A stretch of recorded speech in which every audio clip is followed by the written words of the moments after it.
पहली बार है, आप बोलिए।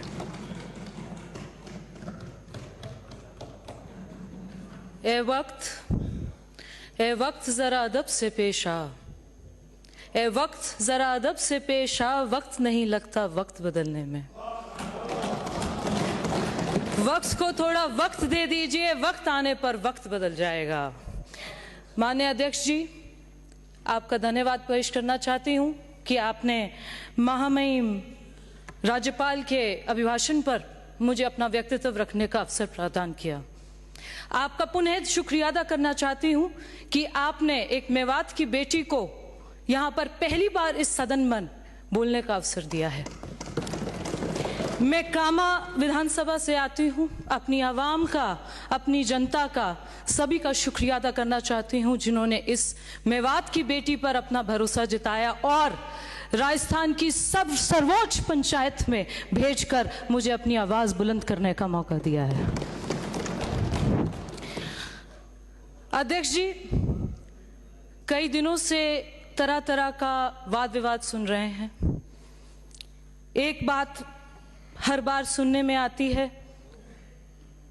कि ये अभिभाषण से हमारे विपक्ष के मौजूद साथीगण संतुष्ट नहीं है।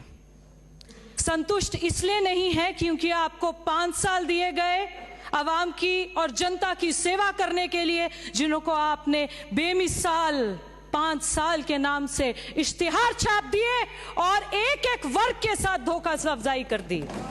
ऐसा कोई वर्ग नहीं है, राजस्थान का ऐसा कोई वर्ग नहीं है जिसके साथ आपने वादा खिलाफी ना की हो। काश्तकार हो, युवा साथी हो, दलित हो, महिलाएं हो, या ऐसा एक भी वर्ग नहीं है जिसके साथ आपने वादा खिलाफी ना की हो। तो आप असंतुष्ट रहे, मुखमहीन रहे, उससे किसी को कोई नहीं है। जो करारा जवाब देना था 3 दिसंबर को, वो आपको मिल चुका है। अध्यक्ष महोदय, एक बात और सुनने में आती है, इनको एक और शब्द पसंद नहीं है, डबल इंजन की सरकार। आपका तो तालमेल नहीं बन पाया 5 साल, आप तो एक दूसरे के विरोधी बने रहे। हमें तो ये नहीं समझ आ रहा था पूरे देश को कि आपका तालमेल बनेगा तो सरकार और जनता का कुछ भला होगा। आप तो अपना सरकार का तालमेल नहीं स्थापित कर पाए, तो आप डबल इंजन की सरकार को क्या समझेंगे? जो केंद्र ने जन कल्याण योजनाएं शुरू की थी, आपके मुख्यमंत्री साहब ने उनको प्रदेश की जनता तक नहीं पहुंचने दिया। इसलिए नहीं पहुंचने दिया कि अगर पहुंचने देते तो जिस तरीके से देश आगे बढ़ रहा है, उस तरीके से राजस्थान प्रदेश भी आगे बढ़ जाता। पर नहीं, आप लोगों ने यह सोचा भ्रष्टाचार करेंगे। बड़ी चर्चा में रही आपकी सरकार, किस लिए? भ्रष्टाचार के लिए, बेरोजगारी के लिए, महिलाओं के साथ अत्याचार के लिए। मान्यवर, मैं मेवात जिले से आती हूं। ब्रज कामा एक क्षेत्र ऐसा है जिसकी अपनी संस्कृति है, अपनी तहजीब है, अपनी एक ऐसा उसका कल्चर है जो सब जगह से, सब रूपियों से बनकर बनता है। जहां पर सूर्यमल, राजा सूरजमल की गौरवताएं हैं। शहीद हसन का मेवाती की शहीदी को सलामी देती हूं।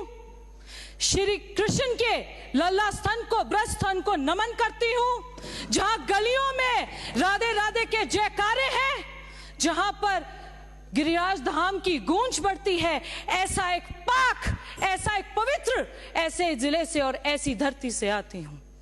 मान्यवर, दुर्भाग्य से जो वहां पर तालीम मंत्री थी, कांग्रेस के यहां से शिक्षा मंत्रालय देख रही थी, उन्होंने शिक्षा का स्तर मेवात के उस जिले में, उस इलाके में इस तरीके से खत्म कर दिया कि जहां पर अपने अध्यापकों को पहली बार सुना था, कहते हैं तबादले के लिए पैसे लेते थे, कामा में तबादला रुकवाने के लिए पैसे लिए जाते थे।